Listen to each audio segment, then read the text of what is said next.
वाहन जिनका है उनसे निवेदन है सामने यातायात व्यवस्था को सुचारू रूप से संचालित करने के लिए जिनकी बांग्लादेश सरकार और बांग्लादेशी जिहादियों द्वारा हिंदू समाज के ऊपर हो रहे विभत्स अत्याचार और इस्कॉन मंदिर के संत चिन्मय दास को अन्यायपूर्ण कारावास के बंद करने के विरोध में सर्व हिंदू समाज एकता मंच के बैनर तले आक्रोश प्रदर्शन करते हुए रैली निकाली गई।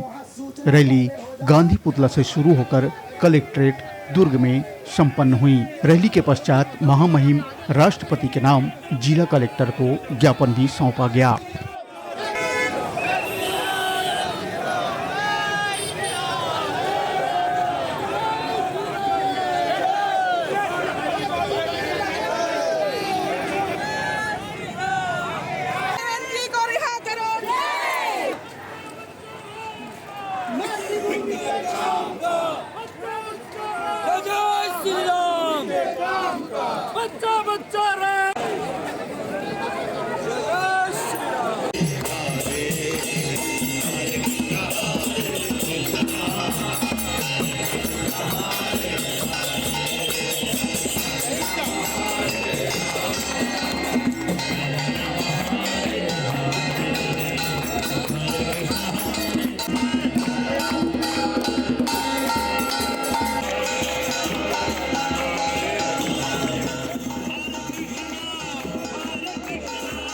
नाम से गुरु जी ने मेरा नाम व्योमपाद दास है। मैं अध्यक्ष हूँ यह हरे कृष्णा मूवमेंट भिलाई रायपुर का।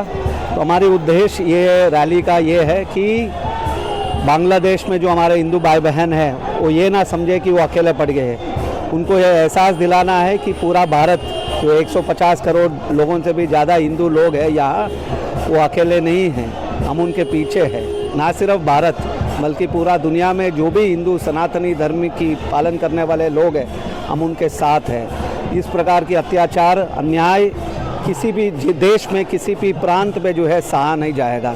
ये उद्देश्य है उनको जो है एक आश्वासन दिलाने का कि हम लोग उनके साथ हैं और इस संघर्ष में जो है हम उनके साथ हैं और इसको जो है ये अन्याय बर्दाश्त नहीं किया जाएगा। यही उद्देश्य और यही रैली इसका उद्देश्य है। तो आज जो ये आयोजन किया गया है, जैसे कि पूरा भारत में आयोजन किया गया, उसी प्रकार से हम दुर्ग और भिलाई में भी जो है इस प्रकार की एक आयोजन किया। जब से आप देख रहे हैं कि हज़ारों लोगों की संख्या में जो है यहाँ विभिन्न हिंदू संस्थाओं से जो है एकजुट होकर जो है इस प्रकार की अत्याचार के विरोध में जो है भजन कीर्तन के माध्यम से बहुत ही सहनशीलता के साथ जो है हम ये यात्रा निकाले। मैं महंत श्री कान्हा जी महाराज श्री मंगल मूर्ति धाम पीठ भिलाई छत्तीसगढ़ से। आज हमारे भारत के हिंदुओं के ऊपर जो बांग्लादेश पर अतिक्रमण हो रहा है, आक्रमण हो रहा है, उनको दुख दिया जा रहा है, कष्ट पहुंचाया जा रहा है।